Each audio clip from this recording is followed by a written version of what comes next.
Xin chào các bạn. Hôm nay tôi chia sẻ cách nhân giống những cây hoa phong lan từ cành hoa. Khi cây đã hết hoa là thời điểm thích hợp để các bạn dễ dàng nhân giống hơn.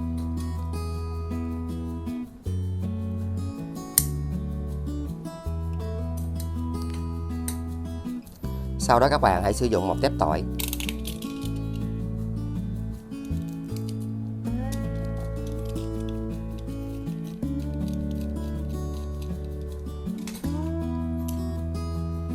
Các bạn hãy bôi vào phần này của cành hoa.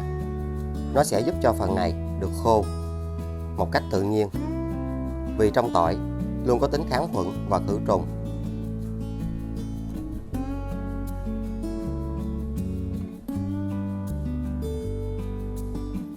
Và tỏi này các bạn sẽ cắt nhỏ ra.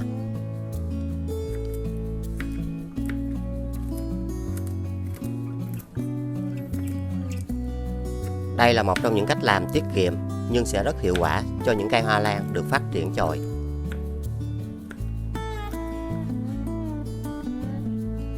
Và sau đó các bạn hãy cho tất cả tỏi này vào lọ.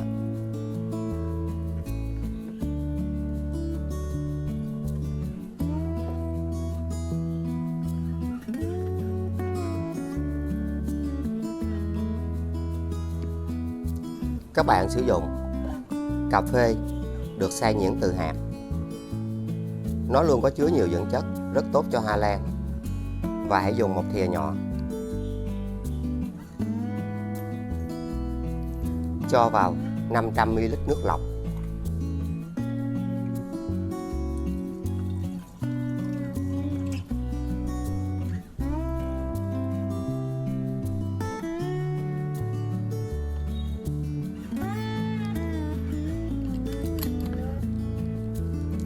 Các bạn sẽ để sau 1 giờ.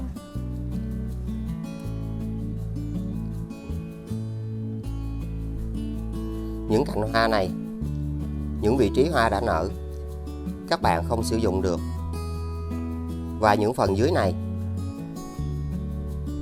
luôn có chứa rất nhiều dinh dưỡng. Các bạn giữ lại.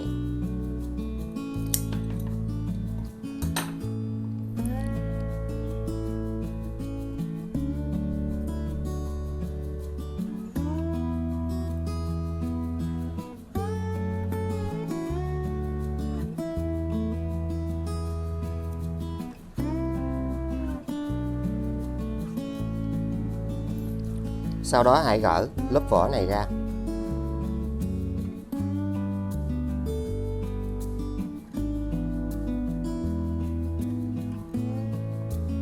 Hoa lan nhỏ sẽ được hồi sinh ngay tại đây. Sau 1 giờ,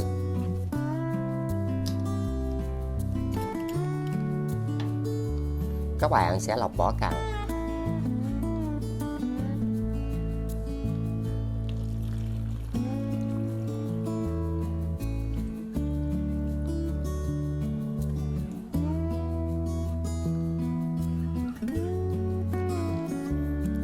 Sau đó các bạn sẽ đặt cành hoa lan vào đây.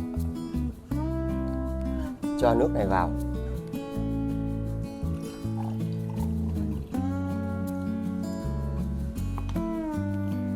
Và để như thế này trong 30 phút.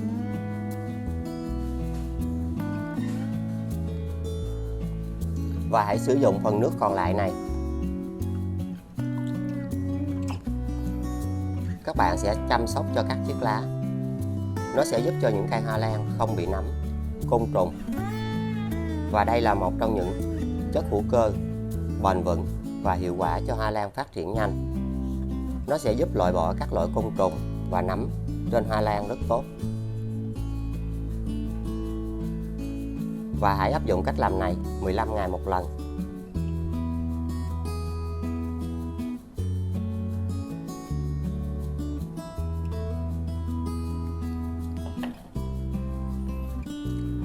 Sau đó hãy tưới vào gốc của cây.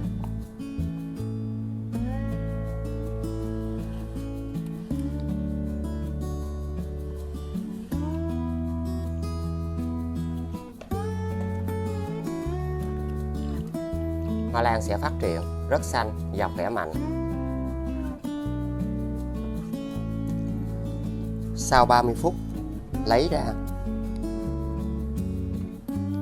và các bạn lau khô lại.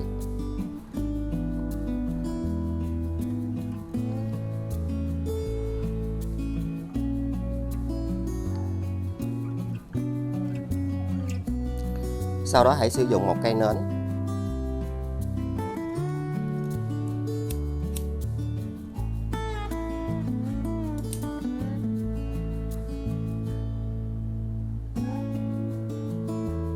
cho sáp vào đây.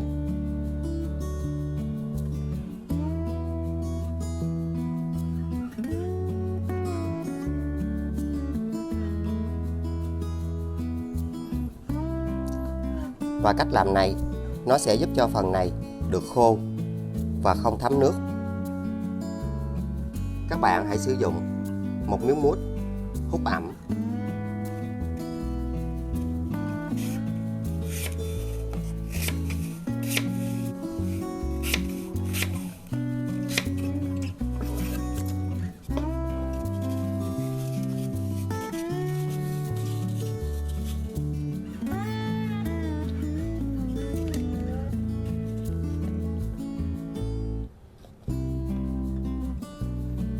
Và các bạn đặt cành hoa lan vào đây.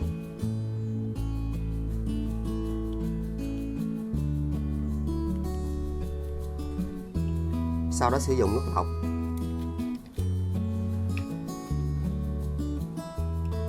cho vào.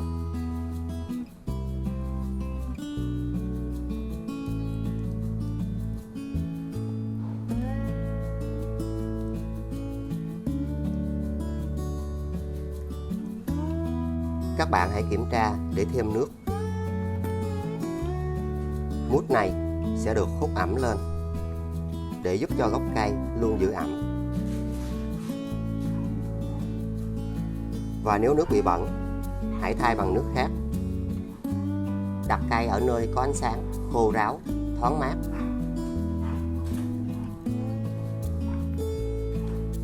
Dùng nắp nhựa kính đậy lại và chờ cho cây hồi sinh.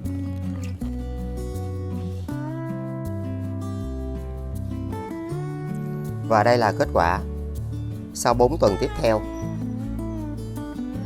Khi độ ẩm luôn được lưu giữ như thế này và trong một môi trường rất tốt, cây nhỏ đã được hồi sinh.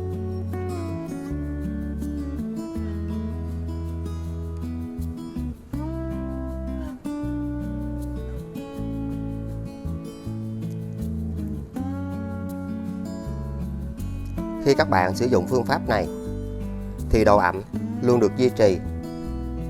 Những cây hoa lan nhỏ từ cành hoa sẽ được hồi sinh và phát triển rất tốt.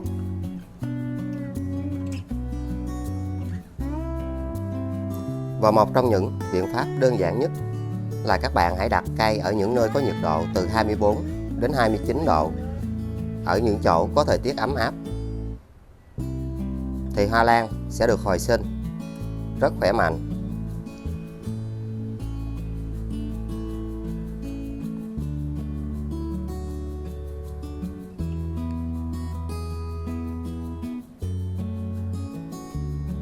Và bây giờ chúng ta sẽ tiếp tục đặt vào đây.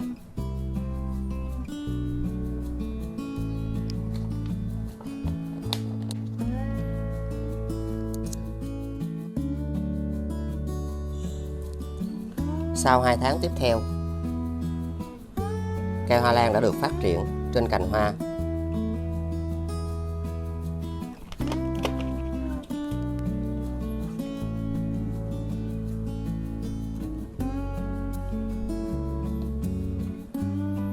Cây đang phát triển rất tốt và khỏe mạnh. Khi cây nhỏ đã được phát triển tốt như thế này thì các bạn sẽ kiên trì và chúng ta thường xuyên tưới phun sương giữ ẩm. Các bạn tiếp tục đặt vào đây và hãy dùng nước để phun sương giữ ẩm 5 ngày một lần để hỗ trợ thêm.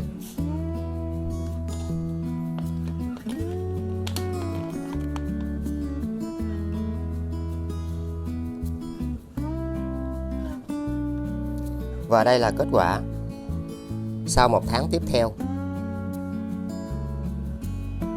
Cây đã được phát triển rễ.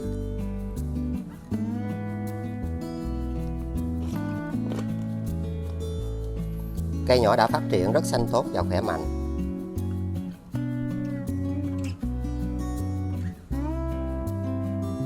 Với những phương pháp đơn giản này, các bạn cần phải kiên nhẫn.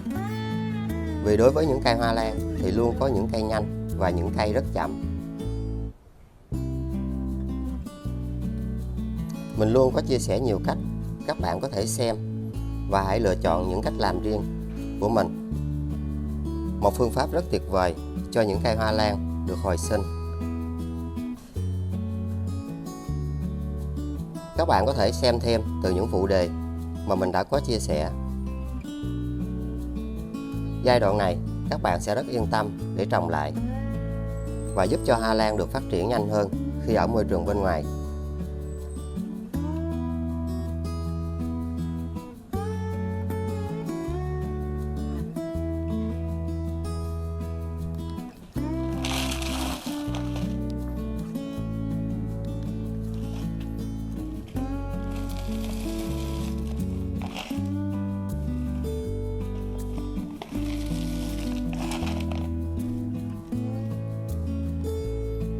Cho thêm một ít rêu để giúp cho cây giữ ẩm.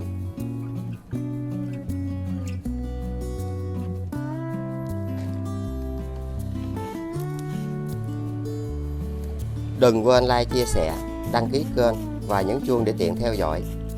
Xin chào và hẹn gặp lại. Chúc các bạn luôn thành công.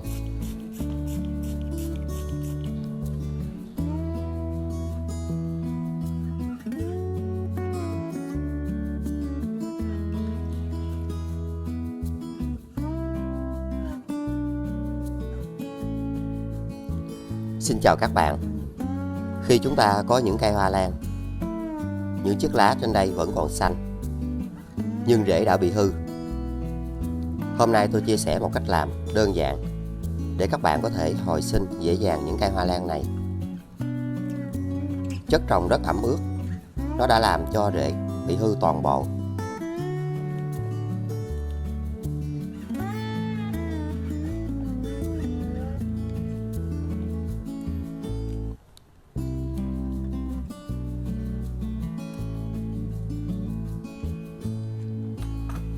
Các bạn cần phải cắt bỏ hết những rễ này.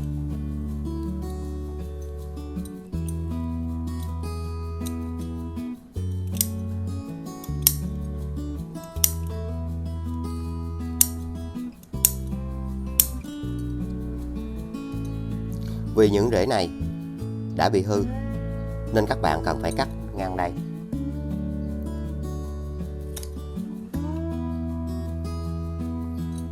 Và cắt bỏ những cành khô này.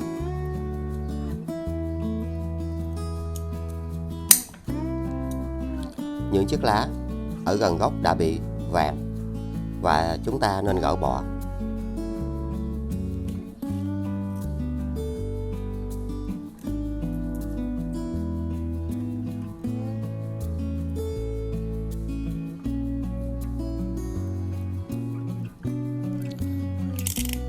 Sau đó các bạn sẽ cắt bỏ chiếc lá này ra khỏi cây.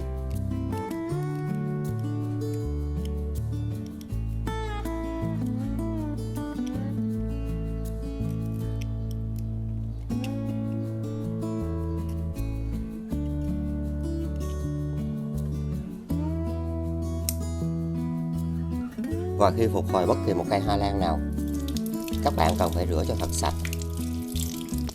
Và cách làm này nó sẽ giúp cho cây không bị nấm, không bị côn trùng.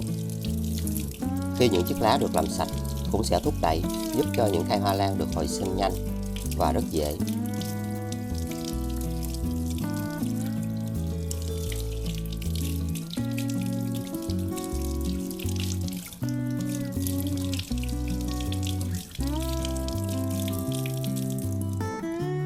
Sau đó các bạn cần dùng khăn sạch và chúng ta sẽ lau khô lại những chiếc lá này.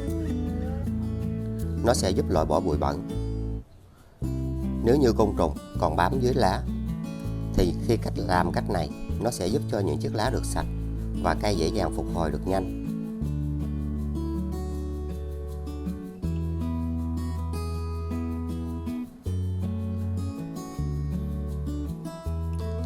Các bạn hãy sử dụng cà phê. Cà phê có tính kháng khuẩn tự nhiên và luôn có chứa rất nhiều dưỡng chất, giúp cho hoa lan phát triển và được hồi sinh rễ rất nhanh. Hãy dùng một thìa.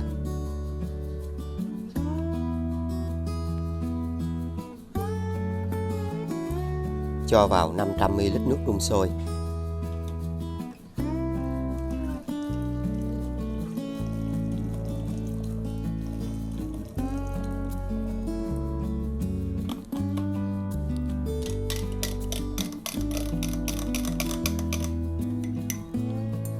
Các bạn hãy chờ cho nước này nguội.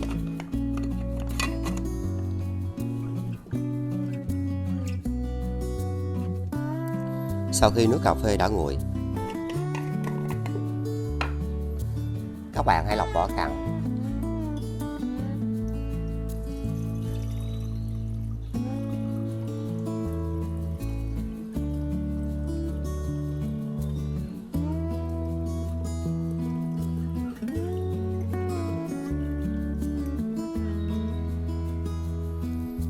Sau đó hãy dùng những miếng bông mềm.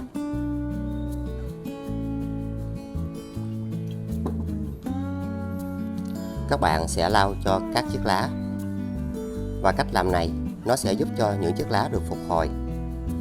Và khi cây phát triển thì sẽ không bị nấm, không bị côn trùng. Và đây là điều kiện rất tốt để giúp cho hoa lan được hồi sinh, phát triển được nhanh hơn. Trong cà phê có tính kháng khuẩn nhẹ, nhưng nó cũng sẽ giúp cho những chiếc lá hoa lan được khỏe mạnh, cây hồi sinh dễ dàng. Các bạn sẽ đặt vào ly như thế này và hãy cho nước cà phê này vào.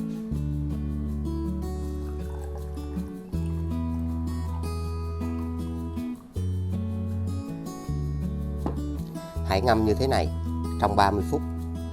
Nó sẽ bảo vệ, giúp cho bộ rễ được phát triển nhanh. Cây sẽ nhanh chóng có được rễ mới.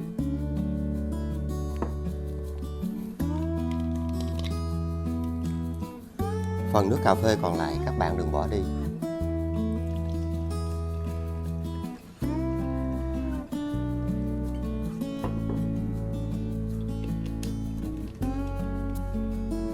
Mà hãy chăm sóc cho những cây hoa lan khác. Các bạn nên áp dụng cách làm này mỗi tháng 2 lần. Hãy nhớ phun dưới mặt lá này. Cà phê sẽ giúp cho hoa lan có lá được xanh hơn, khỏe mạnh hơn. Cây phát triển và phục hồi. Nó sẽ rất bền vững theo thời gian. Bảo vệ những cây hoa lan luôn được khỏe mạnh.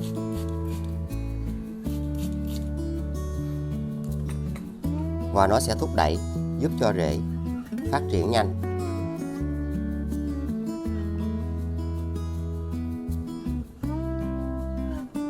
Cây rất xanh tốt.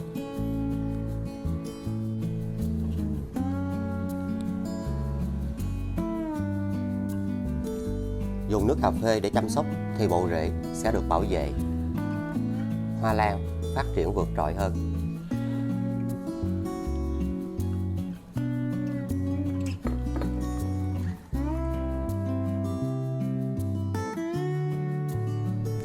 Sau 30 phút, các bạn lấy cây hoa lan ra.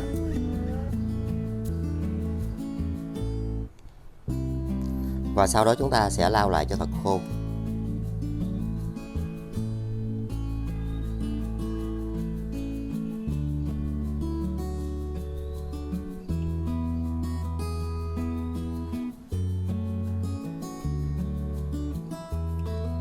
Các bạn để cây ở nơi thoáng mát trong 1 ngày.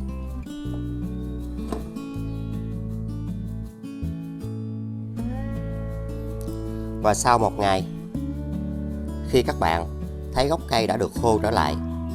Và cách làm này để giúp cho cây được phục hồi nhanh và dễ. Và nó cũng tạo điều kiện để giúp cho cây không bị thối nhũng. Các bạn hãy sử dụng một chai nhựa và cắt giống như mình.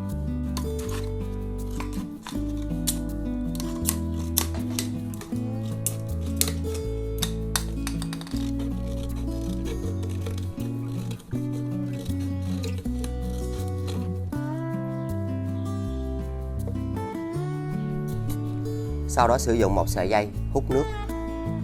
Chúng ta có thể sử dụng bất kỳ sợi dây hút nước nào đều rất tốt.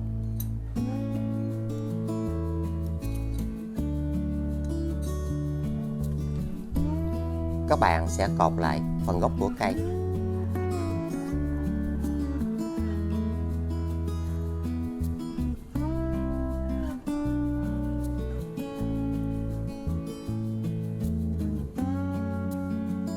Và cách làm này nó sẽ giúp cho phần gốc của cây được giữ ẩm. Sau đó các bạn sẽ đặt vào đây.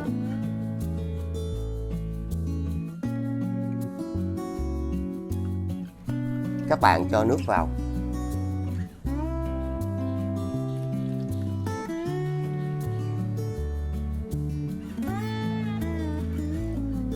Nước sẽ không chạm vào gốc của cây.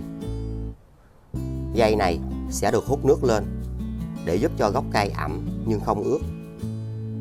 Đặt cây hoa lan ở nơi có ánh sáng, khô ráo và thoáng mát.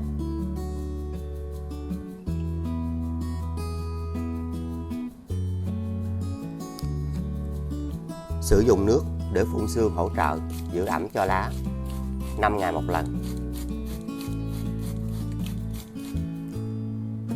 Và chờ cho cây hồi sinh.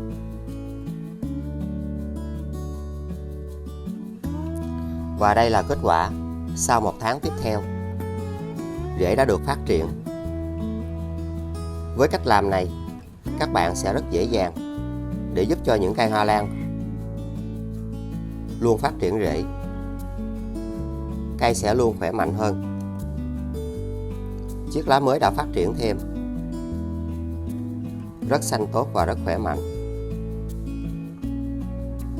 Một trong những cách rất tuyệt vời. Nó sẽ giúp cho hoa lan của các bạn được hồi sinh và phát triển được rễ tốt. Một cách rất đơn giản. Các bạn có thể xem thêm từ những cách làm mà mình đã có chia sẻ trên kênh. Khi các bạn đặt vào nước, phần này sẽ được giữ ẩm.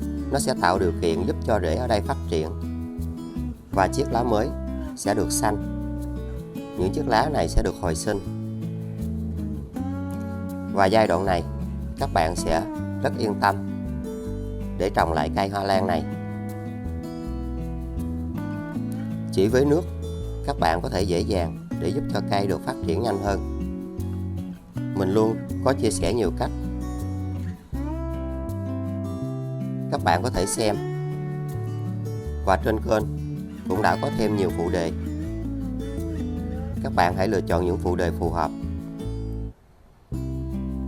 Bây giờ hãy trồng lại cây để giúp hoa lan được phát triển nhanh ở môi trường bên ngoài.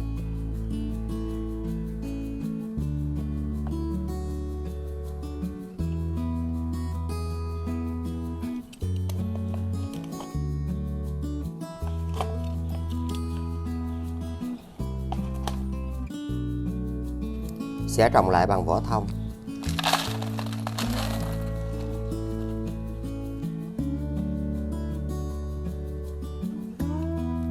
Luôn có những giải pháp khác nhau, đòi hỏi các bạn cần phải có sự kiên nhẫn. Vì đối với những cây hoa lan, luôn có sự sinh trưởng và phát triển đều không giống nhau.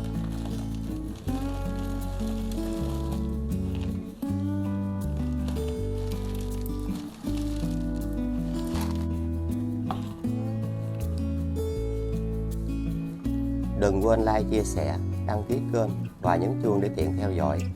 Xin chào và hẹn gặp lại. Chúc các bạn luôn thành công.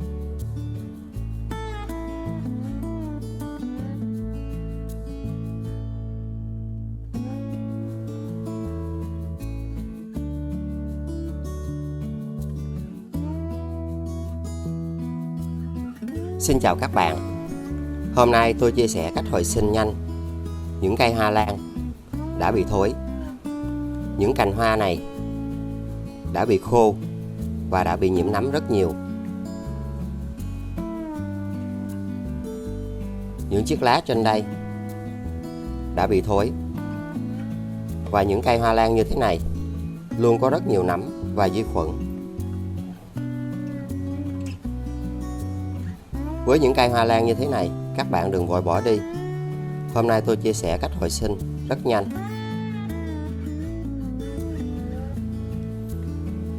Trên đây vẫn còn một chiếc lá đang phát triển rất tốt.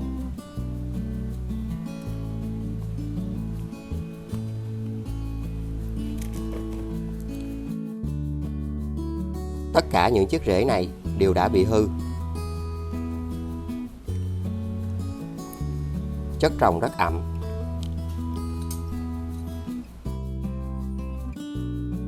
Hãy cắt ngang đây. Và chúng ta sẽ gỡ ra những chiếc lá này ra khỏi cây.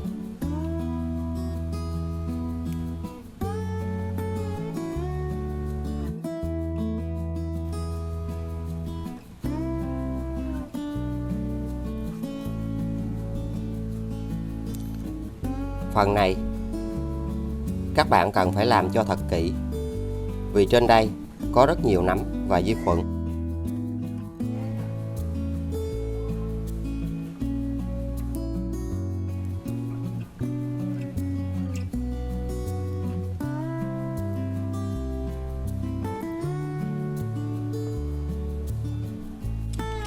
Sau đó các bạn sẽ phải làm sạch phần gốc này.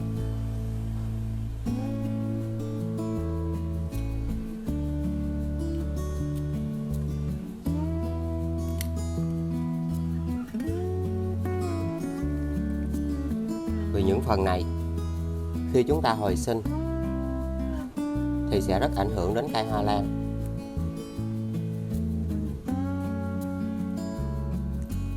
Sau đó các bạn sẽ rửa chiếc lá cho thật sạch.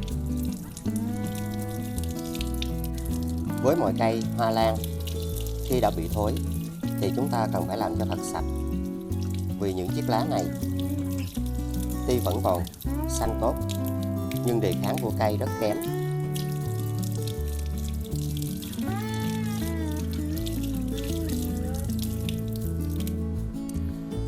Sau đó các bạn cần phải lau lại cho thật khô chiếc lá này. Và cách làm này để giúp cho những côn trùng còn bám dưới mặt lá sẽ được sạch, và nó sẽ thúc đẩy giúp cho những cây hoa lan dù chỉ còn lại một lá thì cây vẫn sẽ được phục hồi nhanh và dễ hơn.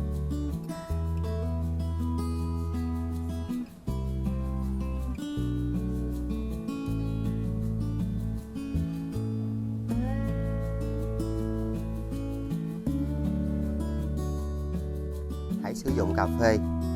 Nó có chứa nhiều dưỡng chất giúp cho hoa lan ra rễ và được phục hồi rất nhanh. Và trong cà phê có tính kháng khuẩn tự nhiên. Các bạn hãy dùng một thìa nhỏ như thế này.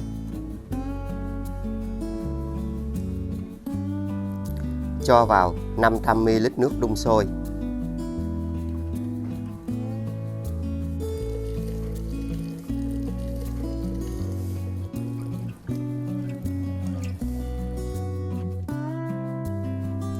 Sau đó đậy lại và hãy chờ cho nước này nguội.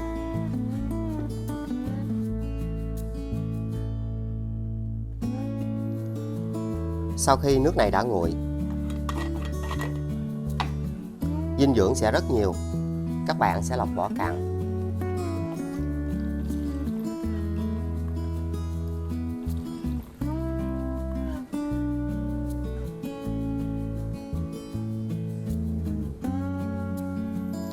Sau đó các bạn sử dụng những miếng bông mềm và chúng ta sẽ lau cho chiếc lá này.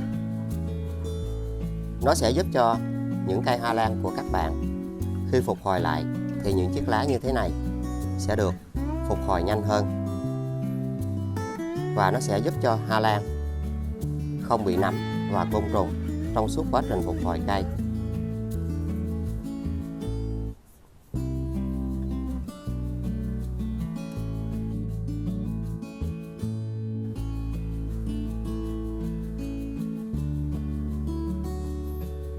Sau đó các bạn sẽ đặt chiếc lá vào đây như thế này và hãy cho nước này vào.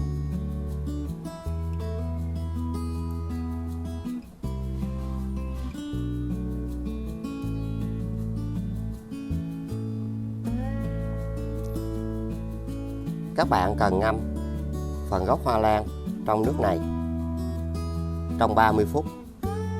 Bộ rễ sẽ được hồi sinh rất nhanh.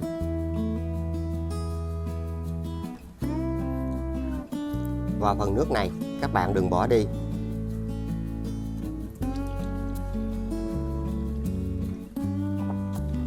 Mà chúng ta sẽ chăm sóc cho những cây hoa lan khác.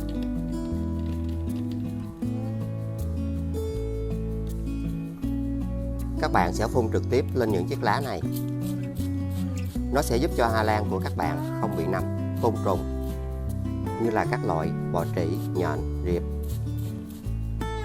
Và cách làm này sẽ giúp cho cây luôn được xanh tốt, phát triển rất nhanh.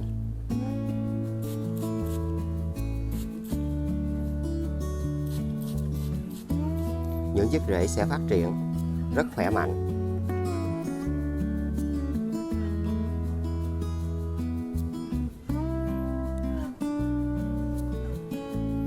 Sau đó các bạn sẽ tưới vào gốc của cây.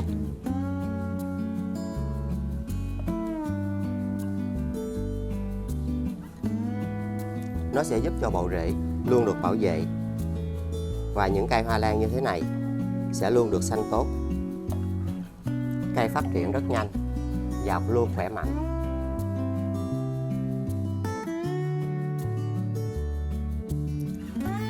Sau 30 phút, các bạn lấy chiếc lá ra và chúng ta sẽ lau lại cho thật khô.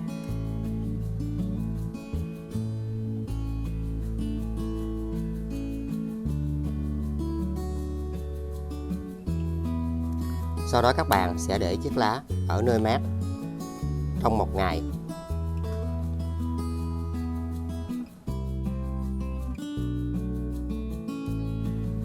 Sau 1 ngày, khi các bạn thấy phần gốc của cây đã được khô lại và có màu trắng như thế này, thì gốc hoa lan sẽ được hồi sinh và phát triển rất tốt.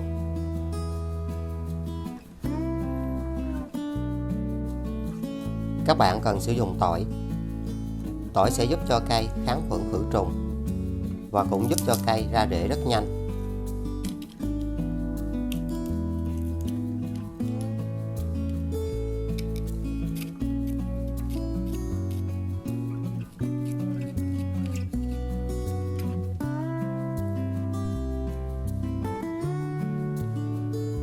Sau đó hãy bôi vào phần gốc này. Nó sẽ giúp cho phần này được kháng khuẩn và rễ cũng sẽ phát triển được nhanh hơn. Sau đó hãy sử dụng phần trên của một chai nhựa và các bạn cắt giống như mình.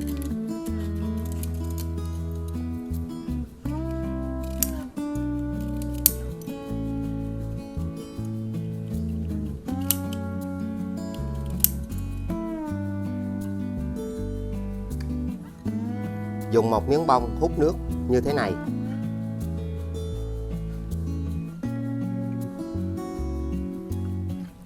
Sau đó hãy đặt vào đây. Cố định lại như thế này. Các bạn sẽ đặt vào đây. Và chúng ta sẽ đặt chiếc lá vào.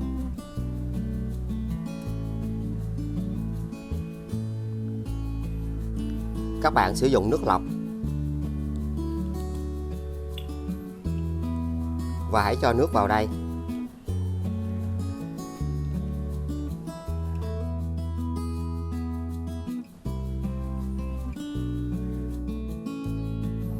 Và chỉ bao nhiêu đây nước không chạm vào gốc của cây.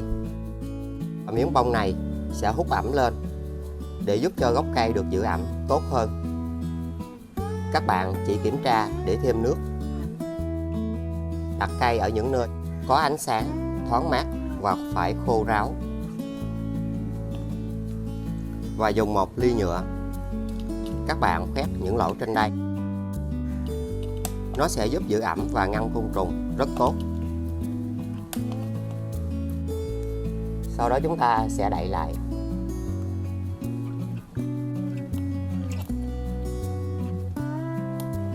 Và với cách làm đơn giản này, các bạn sẽ không cần phải tưới phun sương để giữ ẩm cho chiếc lá.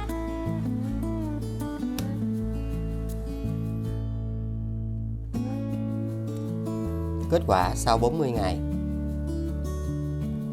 cây hoa lan đã được phát triển. Những chiếc rễ đã rất khỏe mạnh.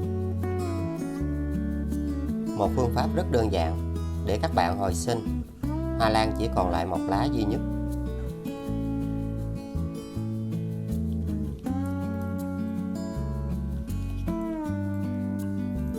Và cách làm này đòi hỏi các bạn phải thật sự kiên nhẫn. Vì đối với những cây hoa lan thì luôn có những cây nhanh và những cây chậm, nên chúng ta cần phải kiên trì. Đối với những cây hoa lan này sẽ phát triển nhanh hơn. Chiếc lá cũng đã rất xanh và rất cứng cáp. Những chiếc rễ luôn khỏe mạnh với những cách làm này. Các bạn có thể xem thêm từ những phụ đề mà mình đã có chia sẻ, và luôn có những cách khác nhau trên kênh để các bạn lựa chọn. Khi rễ đã phát triển tốt như thế này, các bạn sẽ rất yên tâm để trồng lại, giúp cho cây được phát triển nhanh hơn. Và bây giờ chúng ta sẽ rất yên tâm để trồng lại cây hoa lan này. Khi phục hồi thì những dụng cụ các bạn cần phải rửa cho thật sạch sẽ giúp cây hồi sinh được dễ hơn.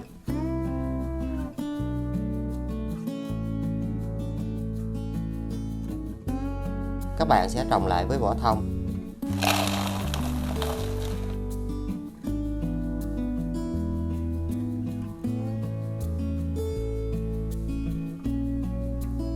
Với những phương pháp đơn giản và rất dễ này sẽ giúp ích cho các bạn rất nhiều để chúng ta chăm sóc những cây hoa lan được khỏe mạnh và phát triển được tốt hơn.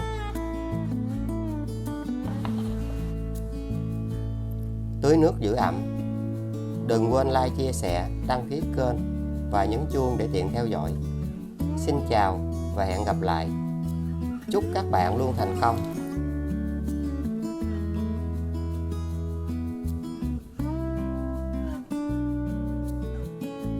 Xin chào các bạn.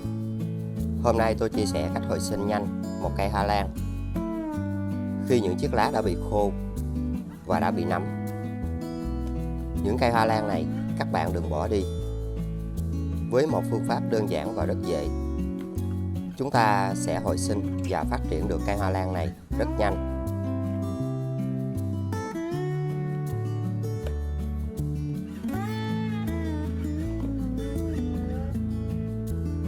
Chất trồng rất ẩm ướt.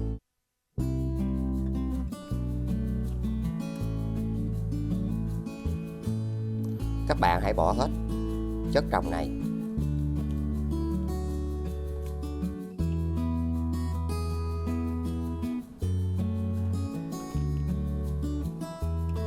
Vì khi chúng ta giữ lại những chất trồng này có rất nhiều nấm, làm ảnh hưởng đến quá trình hồi sinh của cây.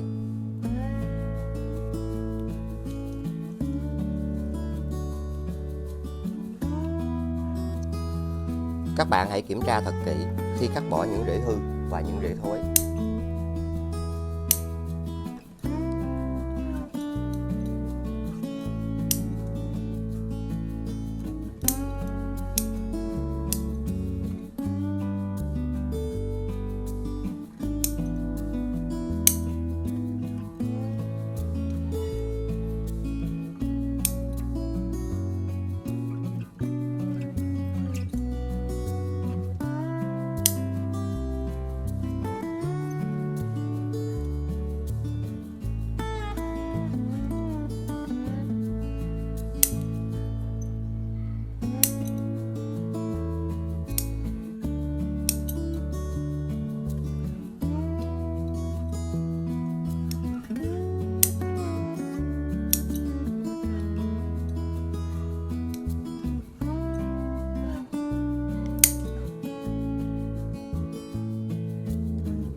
Sau đó các bạn hãy rửa sạch dưới vòi nước.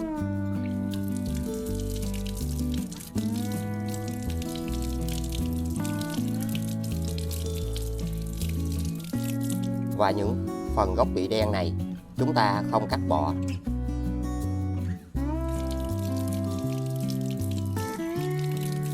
Và cách làm này sẽ giúp cho cây hồi sinh rất nhanh và dễ hơn.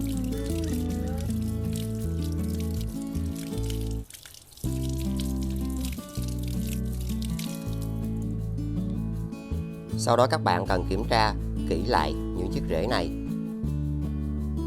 Giống như những chiếc rễ này, những phần bị đen này các bạn hãy gỡ ra.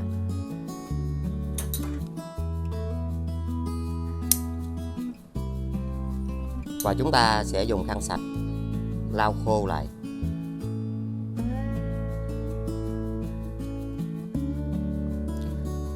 Rễ còn rất xanh tốt và khỏe mạnh như thế này, hoa lan sẽ được hồi sinh rất nhanh.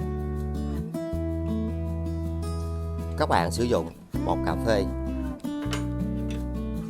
Bột cà phê có tính kháng khuẩn tự nhiên, giúp cho hoa lan hồi sinh và luôn có chứa rất nhiều dưỡng chất. Hãy dùng một thìa.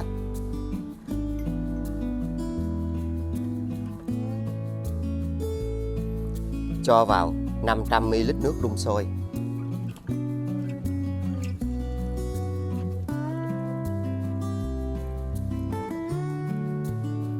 Các bạn đậy lại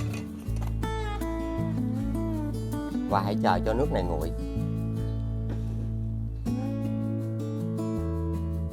Sau khi nước cà phê đã nguội, các bạn hãy lọc vỏ cặn.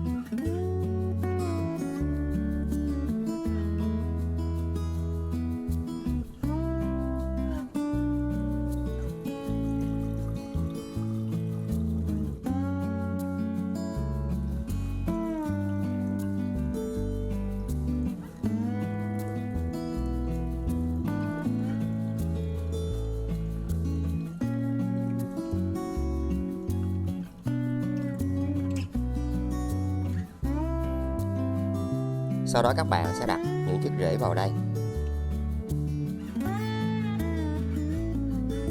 Cho nước cà phê vào.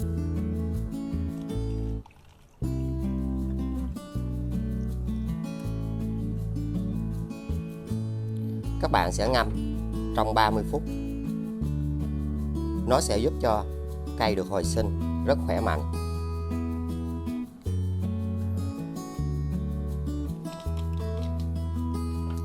Và sử dụng nước cà phê còn lại này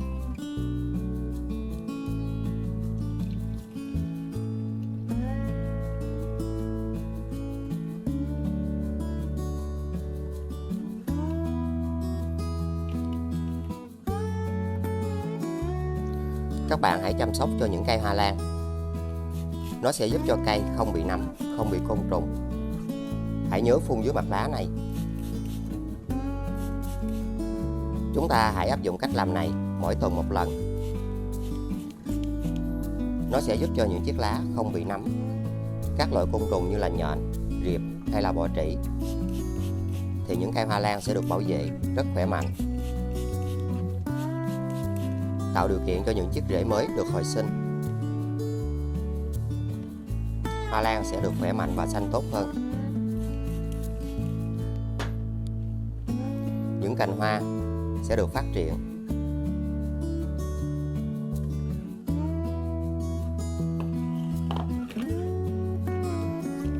Và nước cà phê này các bạn đừng bỏ đi. Hãy tưới ngay vào gốc của cây 2 tuần một lần.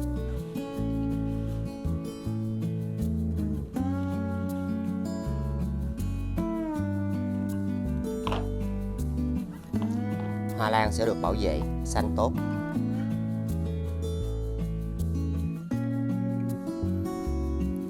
Sau 30 phút, các bạn lấy gốc hoa lan ra.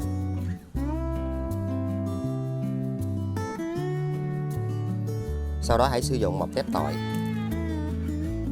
Tỏi có tính kháng khuẩn tự nhiên và là một trong những chất rất tốt cho hoa lan.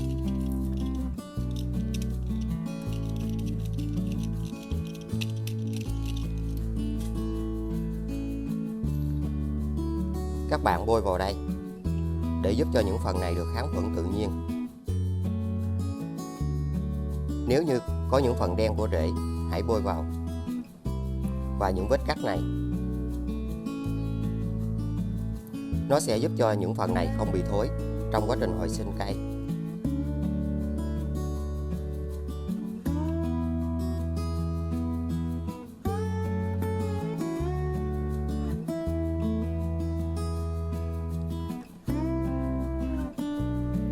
Các bạn sẽ trồng lại bằng vỏ thông.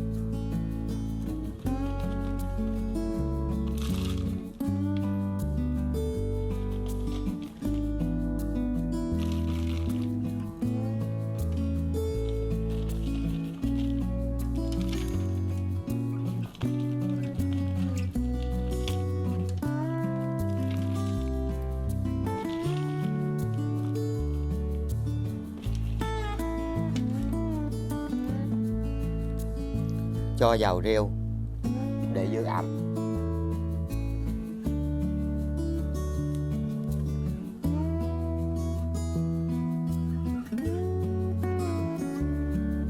Để cây ở nơi mát và không tưới nước trong 5 ngày.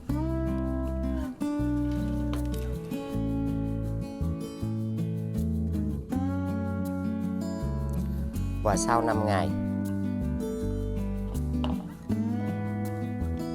các bạn cho nước vào để giúp cho chất trồng và rễ được giữ ẩm.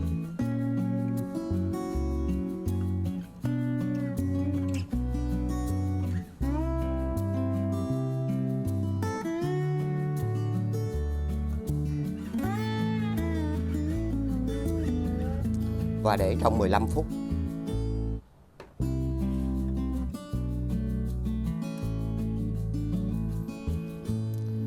Sau đó các bạn lấy ra. Và ngày thường thì chỉ dùng nước để tưới vừa đủ ẩm, không tưới nhiều nước.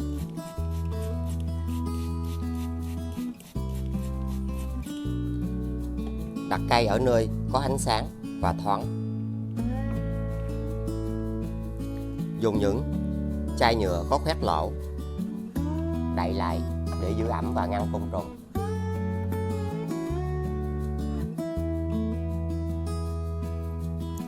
Và đây là kết quả sau 4 tuần tiếp theo. Cây hoa lan đã được hồi sinh. Cây đã đang phát triển rất tốt. Các bạn có thể xem thêm từ những cách làm mà mình đã có chia sẻ trên kênh.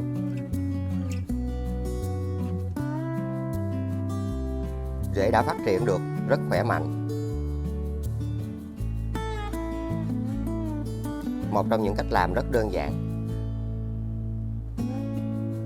Khi các bạn sử dụng cà phê, có chứa rất nhiều dưỡng chất giúp cho những cây hoa lan của chúng ta được hồi sinh và được khỏe mạnh hơn. Một trong những cách làm rất đơn giản và rất tuyệt vời.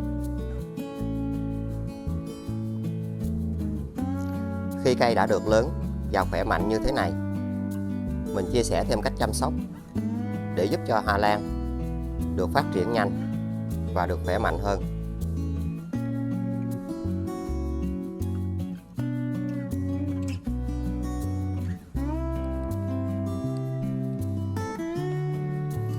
Các bạn hãy sử dụng gạo, nó có chứa rất nhiều vitamin B. Các bạn hãy dùng 2 thìa.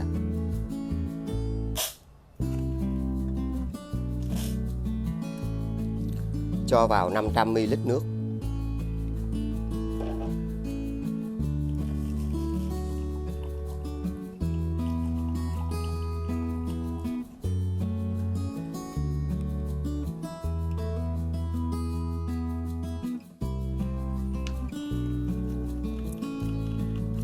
Đây là chất hữu cơ rất tự nhiên và bền vững cho hoa lan phát triển. Sau đó các bạn sẽ lọc lấy nước.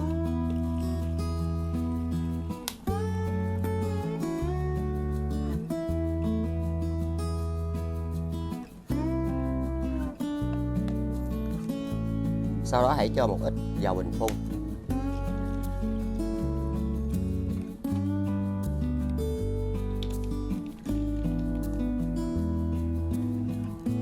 và hãy phun đều lên cây hoa lan này. Các bạn hãy áp dụng cách làm này 2 tuần một lần. Nó sẽ giúp cho cây được lớn nhanh và dễ hơn. Sau đó hãy đậy những chiếc rễ này lại.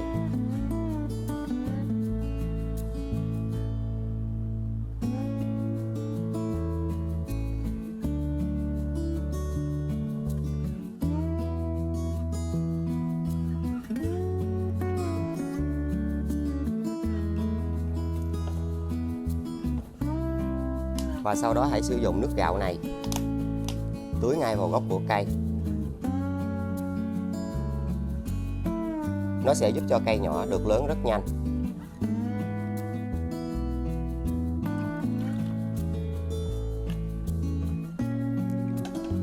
Các bạn sẽ đậy lại và để cây vào vị trí cũ.